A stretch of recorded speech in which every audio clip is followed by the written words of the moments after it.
Why do we associate trains with Christmas? That's what we're going to talk about in this video.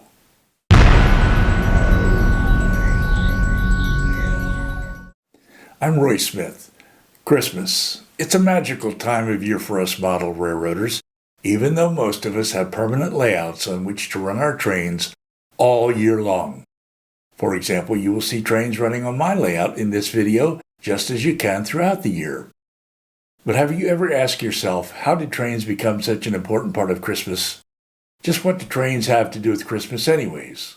Many people like to set up trains around their Christmas tree every year. When you think about it, doing this makes perfect sense. As kids, we opened our toys on Christmas morning around the tree. And of course, we wanted to assemble and play with those toys right then and there around the tree. So naturally, that's where we set up our trains. Besides, by putting our trains under the tree, they were less likely to get kicked or stepped on than they might if we put them in the center of the living room. Today, many of us continue to run trains around the tree. Doing this seems to bring back childhood memories of simpler and happier times.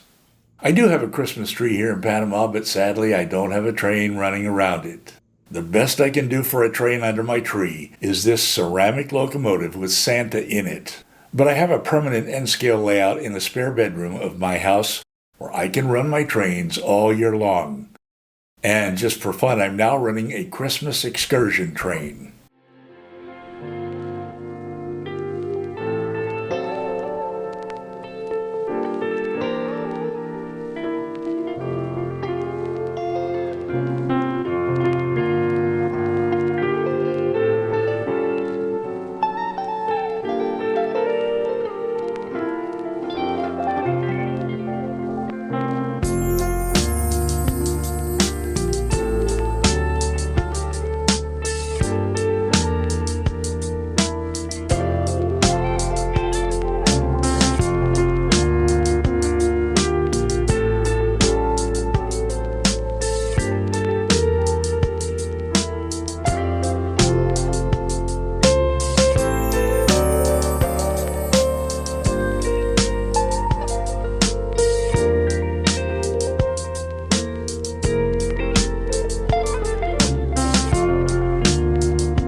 For many of us, including me, the origins of a lifelong passion for model trains began when, as kids, we received a toy train set for Christmas.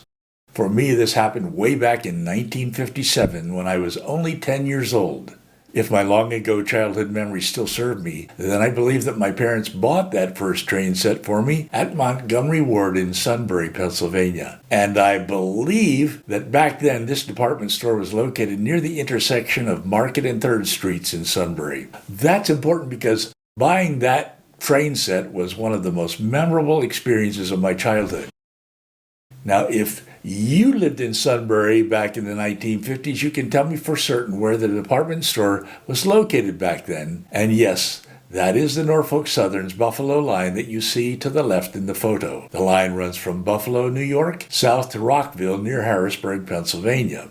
What my parents bought for me there at Montgomery Ward was a Lionel O-gauge train set. The set included Santa Fe Super Chief A and B units like these, along with several freight cars. I remember seeing it and other Lionel trains up there on the shelves on the wall of the store as we made a selection. Receiving this train at Christmas in 1957 was the beginning of my lifelong love affair, first with toy trains and later with model trains.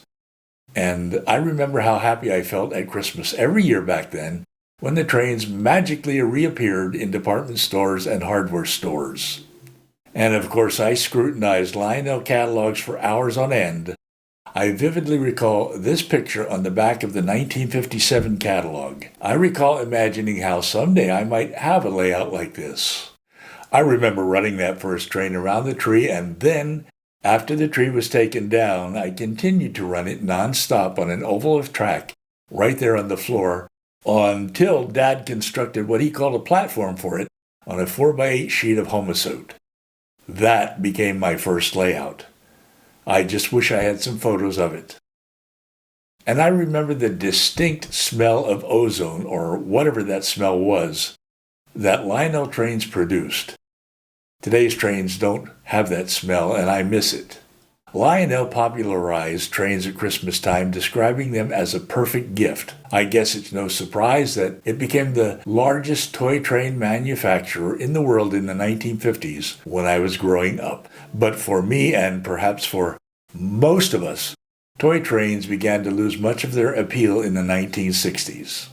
That's when model trains in HO and later N scale began to look more and more like the real trains they were imitating. Soon the hobby of model railroading replaced our love of toy trains. We became model railroaders, and we began to build permanent layouts that looked and operated as much like the real thing as possible, often in a basement or spare bedroom. Here on my layout, for example, you see the eastbound California Zephyr taking passengers from California to Chicago and other Midwestern destinations to spend Christmas with families back home. In fact, there was a time long ago when people often traveled long distances by train to spend Christmas with their families.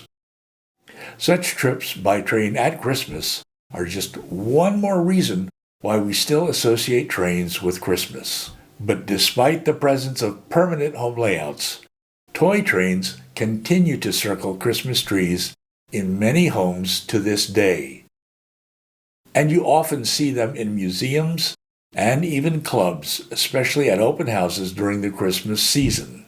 Here, for example, is the permanent O-gauge layout at the Milton Model Railroad Museum in Milton, Pennsylvania. When I visit such museums and clubs, it takes me back to the days of my childhood when I ran my own O-gauge trains. And sometimes friends in the hobby still have Lionel O-gauge trains running on permanent layouts in their homes. My friend Marlon in Pennsylvania has such a layout in his basement. So what would Christmas be like for you without trains? Do you set up a train around your Christmas tree? What are your childhood memories of trains? Tell us about it in the comments section down below. I would like to share more about my experiences in the hobby with you. Just click on this video over here. Well, I'm Roy Smith. Until next time, happy railroading.